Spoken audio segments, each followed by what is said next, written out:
Chelsea Football Club are back. If you're a Chelsea lover, you know this. If you're a Chelsea hater, you'll argue against this, and maybe with some validity, because how can a team that finished 12th last season and sit 10th this season and have lost just as many games as they've won this season be back? Well, I am about to tell you how. Last season, Chelsea failed to beat any of the teams in the Premier League Big Seven. Home and away, we did not win in any of the 12 matches we played. In the 12 matches we played, I think we only scored 5 goals. And this week alone, we have played the two teams that, for my money, have probably been right up there as being the best team so far in this Premier League season, and we have put 8 goals past them. So already this week alone, we've surpassed our total of goals scored against any of the bigger teams from last season. And you look at our performances so far this season against the big boys. We were the better team against Liverpool. We were the better team against Arsenal. We were the better team against Spurs. And last night, we were the better team against Manchester City. And yes, we need to learn to put away the smaller teams that want to come and play low blocks against us.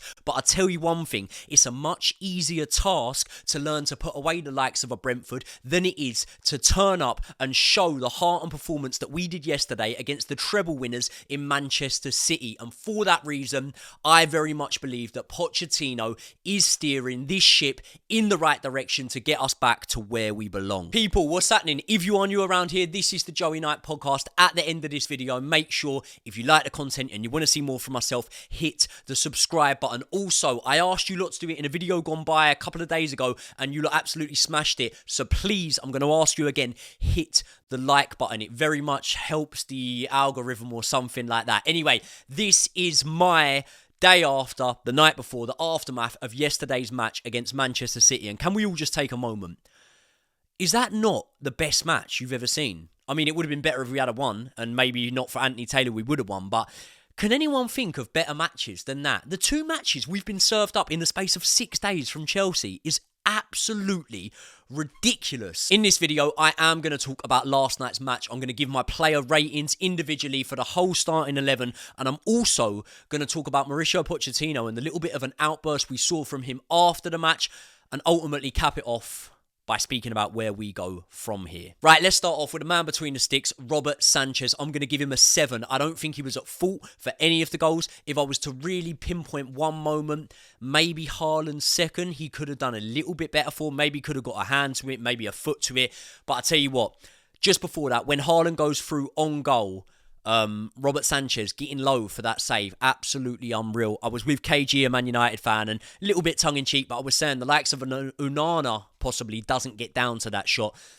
Haaland drilled it low. He pretty much did all he could do. Wet conditions. Sanchez gets down to it. And I do think that when he was sort of called upon, look, he let in 4 goals, so I can't put him any higher than a 7. But I was impressed by him last night. Shot stopping, very good. Not as shaky with his feet. There was 1 or 2 times that he actually hit the ball out of play, and that actually quite impressed me, because what I've been saying time in, time out is, if in doubt, put it out. It's something I've been told since a kid when I was playing football, and, you know, it does sort of make sense here. So let's go on to the captain, my favourite Chelsea player, Reece James. I'm giving him an 8.5, because at the end of that match, when Reece James got home, he's took his coat off, wallet on the table, keys on the table, Doku on the table. And why are people surprised? I said before the match, Reece James will pocket Doku. I've seen Reece James pocket better players than Doku. Vinicius Jr., Rafael Leao, when there was loads of hype around him. I was at the 3-0 win against AC Milan at Stamford Bridge, by the way, when we were shit last season,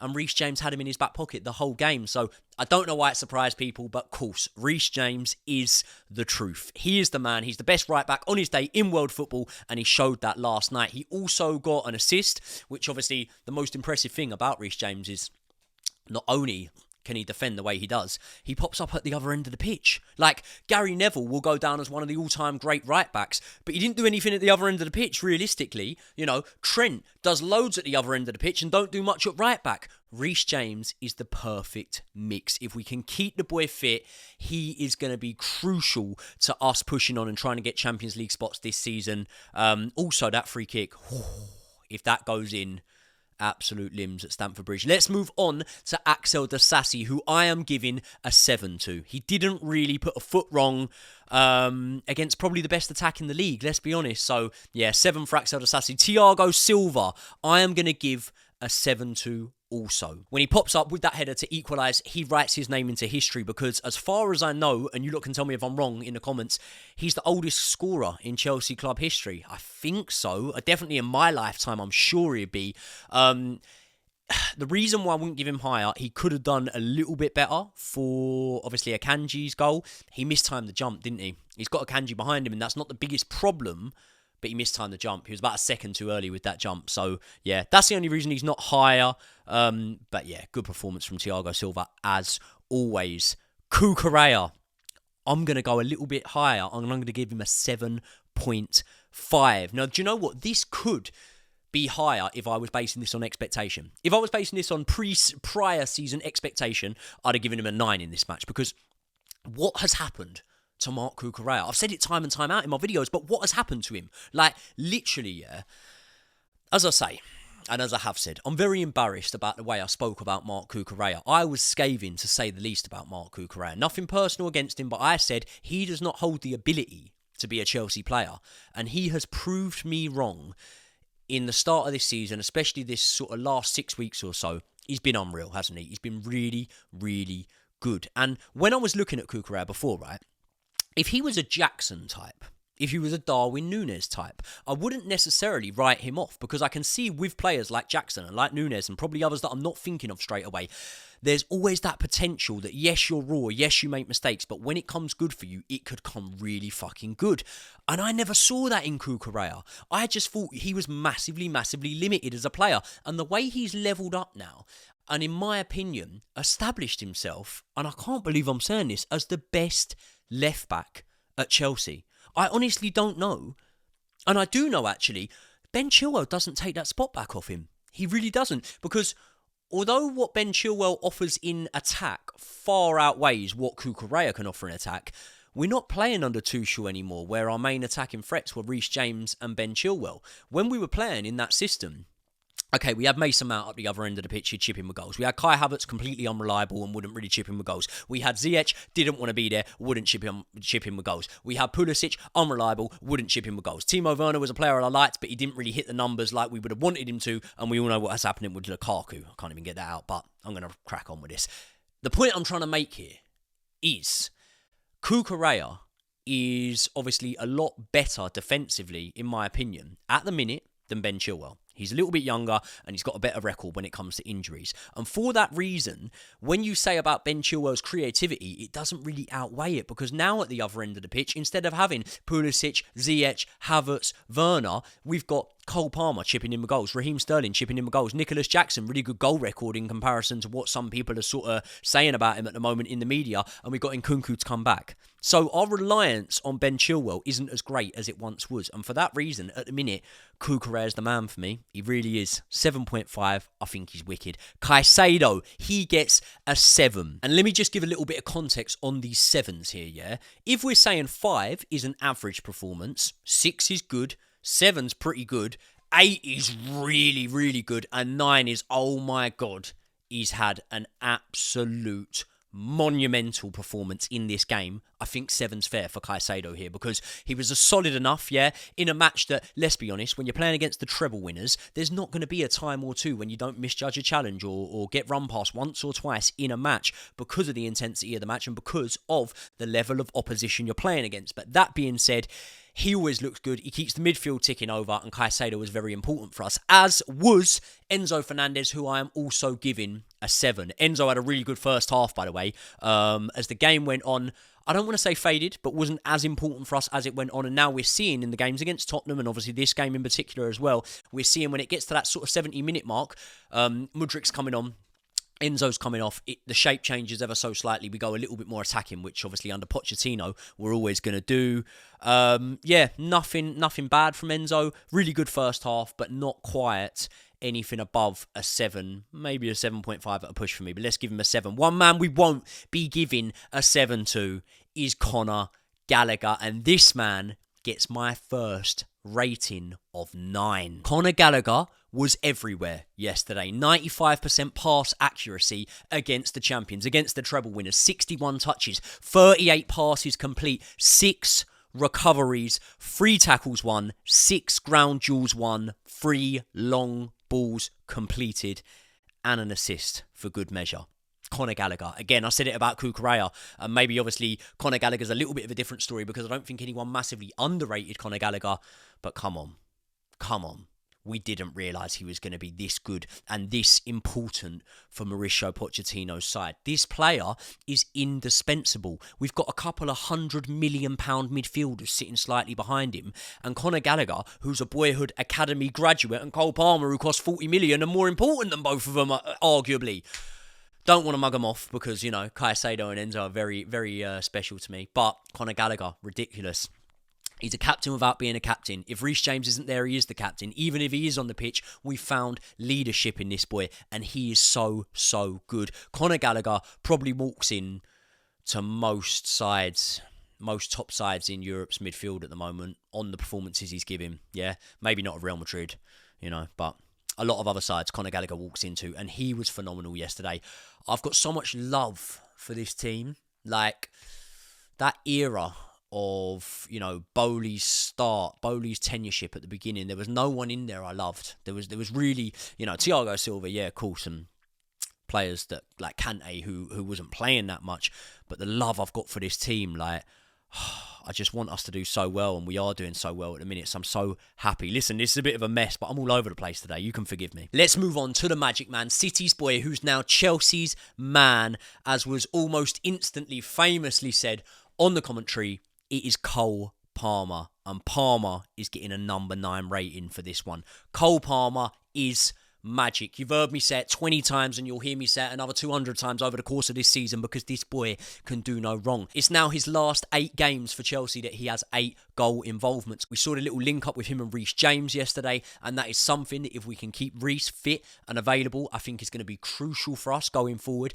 They're 2 players that hold that class, that they're on the same wavelength, and I'm not saying that others aren't, but I just look at that as a little duo down the right hand side, and that is dangerous. And the best thing about all of this, he's just going to get better and better and better, isn't he? He's at the right club. He's got the right manager in Mauricio Pochettino, who's putting his faith in him, by the way. Like, there's certain times under other managers that you might have seen him come in and then get taken out and then get put back in and then get taken out because he's young and you want to nurture him. No. If you're good enough, you're old enough. And he's in that team, banging goals for Chelsea, whether they're penalties or not, I don't care. The boy is absolutely class. And you look at the mentality to shush the Tottenham fans, to give the old to the Man City fans.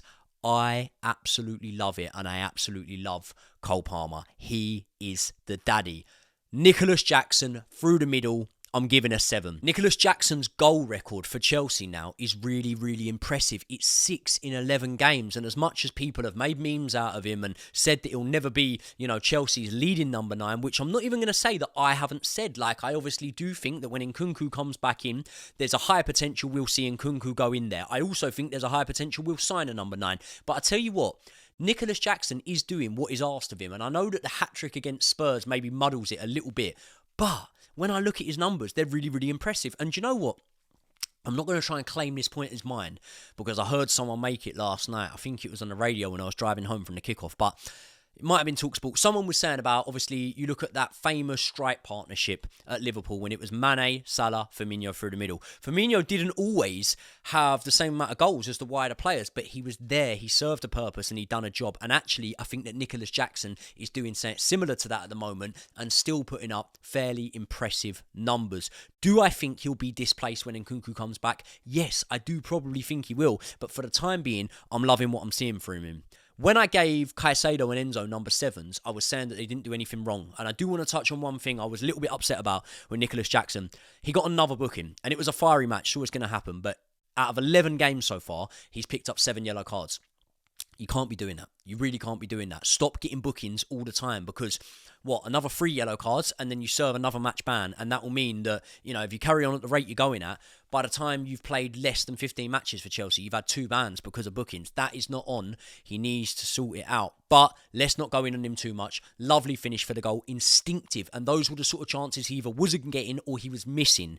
Probably harder to miss than score, but I like it. Nicholas Jackson is done very, very well. And Raheem Sterling turning up in a big match against his old club to prove a point. is getting a number 9 rating. Let's be honest, nearly everything good about Chelsea yesterday came through Raheem Sterling, and when you look at our front line now, it's ridiculous, it's scary. Like, Raheem Sterling on one side, Cole Palmer on the other. The way Sterling is driving at men, and I'm going to hold my hands up here.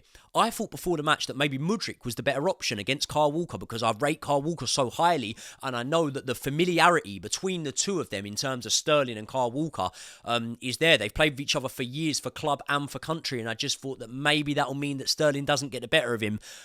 Sterling had Kyle Walker on skates yesterday. Literally, Kyle Walker did not stand a chance against Sterling yesterday. He was ripping him to shreds, as was he the other defenders. He was creating chances. He gets in the area to score the goal for us. And obviously, people were saying that he doesn't really do it against the bigger clubs. Well, I tell you what, against Spurs, he looked good. And he got a goal that was disallowed. Against City, he's looked good and he got a goal. And Sterling is now living up to the price point, the wages, and to the reason we signed him, and he is being that guy for Chelsea Football Club. So I am so pleased with Raheem Sterling. So there's my player ratings. One man I would also give a very high rating to is Mauricio Pochettino. I love Poch. I can't believe I didn't want him at first because he was an ex-Spurs manager, but I absolutely love the fella. I was about to swear there. Do you know what? It's my channel. I fucking love him.